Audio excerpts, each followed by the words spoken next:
나도 언젠가 외국에서 한 달쯤 살아보고 싶다.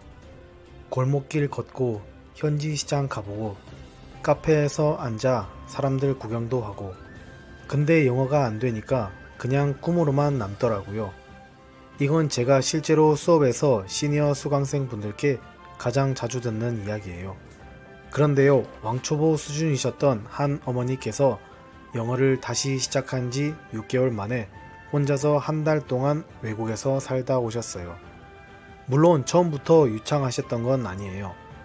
하지만 필요한 말씀은 하셨고 현지에서 도움도 받았고 매일매일 문제를 직접 부딪히며 해결해 나가셨습니다. 그 어머님의 비법은 무엇이었을까요? 새로운 표현을 100개 외운 것이 아니라 알고 있는 표현을 100번 말했던 것. 그리고 그 안에 담긴 진짜 핵심은 배운 걸 어떻게 활용하느냐, 응용하느냐 였습니다. 오늘은 바로 그 이야기를 그분의 경험을 바탕으로 함께 이야기해 보려고 합니다. 안녕하세요. 느린 영어 학교입니다. 비동사가 몰라도 일반 동사가 뭔지 몰라도 함께 영어 공부할 수 있는 채널입니다. 속도가 느려도 괜찮아요. 영어 공부는 정확한 방법으로 반복 학습을 한다면 누구나 공부할 수 있습니다. 새로운 걸 더 많이 아는 게 아니라 이미 아는 걸 잘 활용하는 게 먼저입니다. 많은 분들이 영어를 시작하면 이렇게 생각하세요. 이 표현도 외워야 하고 이 단어도 알아야 하고 유튜브에서 나오는 이 회화도 따라해야 하고. 근데 그 어머님은 좀 달랐습니다. 그분은 새로운 표현 100개 외우는 대신 I'd like this one. Can I get a coffee? Where's the station? 이런 문장 20개에서 30개를 입에 붙을 때까지 계속 반복하셨어요. 단순히 반복만 한 게 아니라 실제 상황에 어떻게 쓸 수 있는지 계속 대입해서 연습하셨습니다. 예를 들어 Can I get? 이라는 표현을 배웠다면 Can I get a bottle of water? Can I get a receipt? Can I get a taxi? 이렇게 상황을 바꿔서 응용해 보셨어요.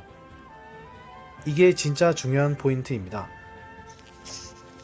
영어는요, 많이 아는 사람이 잘하는 게 아니라 반복한 표현이 입에 붙는 사람이 말할 수 있는 겁니다.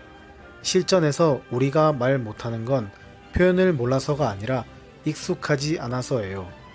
머리로는 이해한 표현도 반복해서 입에 붙이지 않으면 막상 말하려고 할 때 기억은 나는데 말은 나오지 않는 상황이 됩니다. 결국 영어 말하기의 핵심은 생각하고 말하는 것이 아니라 생각 없이 나올 정도로 익히는 것이에요.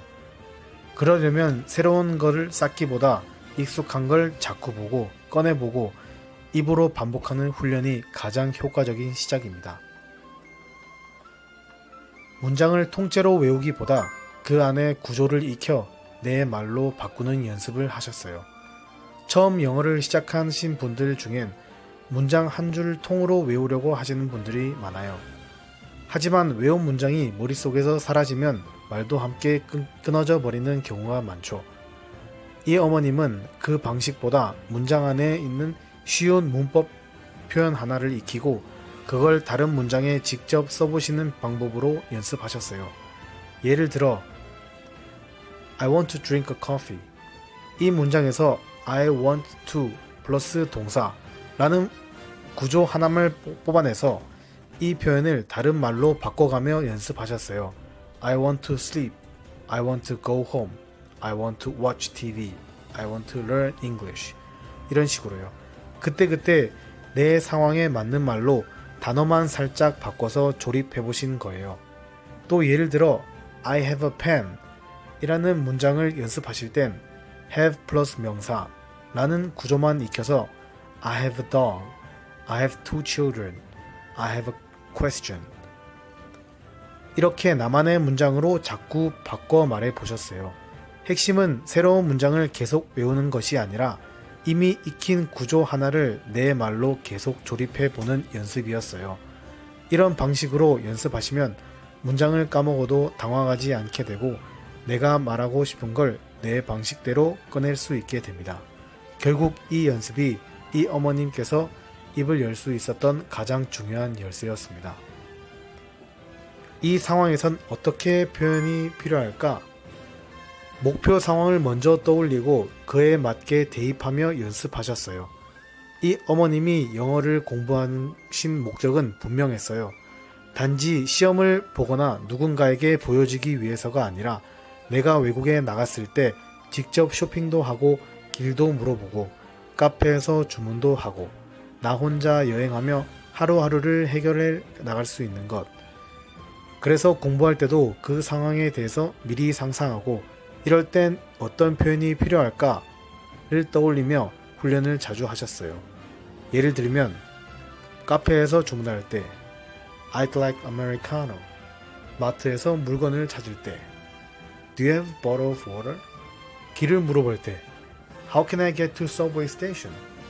이건 단순히 문장을 외우는 게 아니라 내가 실제로 경험할 장면에 그 표현을 하나씩 대입해 나가면서 자연스럽게 익히는 훈련이었어요. 그리고 이렇게 연습하다 보면 실제로 그 상황이 눈앞에 닥쳤을 때 머릿속에서 문장을 새로 조립하려고 애쓰지 않아도 입에서 먼저 말이 툭 튀어나오게 됩니다. 즉, 어머님은 목표 없는 암기보다 분명한 상황 설정 속에서 내가 쓸 말을 준비하셨던 거예요. 그래서 외국에 나가셔서도 생각보다 덜 당황하고 도움도 요청하고 내가 원하는 걸 직접 말할 수 있게 되었던 거죠. 이건 단순한 암기가 아니라 나의 목표에 맞게 영어를 현실 속에서 끄집어내는 능력을 키워간 훈련이었습니다. 다시 말해, 진짜 비법은 지속 가능한 반복. 이 어머님이 한 달 외국 살기를 성공할 수 있었던 건 문장 1000개를 외웠기 때문이 아니라 10문장을 100번 말하고 상황에 따라 10가지 방식으로 바꾸어 보았기 때문이에요. 그 과정에서 영어는 점점 지식이 아니라 도구가 되었고 외국살이도 두려운 일이 아니라 새로운 경험이 되었던 거죠. 혹시 나는 영어를 너무 오랫동안 안 해서 하나도 기억이 안 나요. 어디서부터 시작해야 할지 모르겠어요. 그런 마음이 있으시다면 오늘 영상이 작은 힌트가 되었으면 좋겠습니다. 영어는 많이 아는 게 아니라 자주 말하는 게 먼저예요. 그리고 말하기는 혼자서는 쉽지 않지만 혼자라도 할 수 있도록 도와주는 방법이 있습니다. 제가 운영하는 하루 한 문장 입말 루틴 수업에서는 딱 하루 10분씩 말할 수 있는 문장을 입에 붙게 만들어 드립니다. 문법을 외우기 전에 입을 먼저 열 수 있도록 제가 도와드리겠습니다. 오늘도 영상 시청해 주셔서 감사합니다.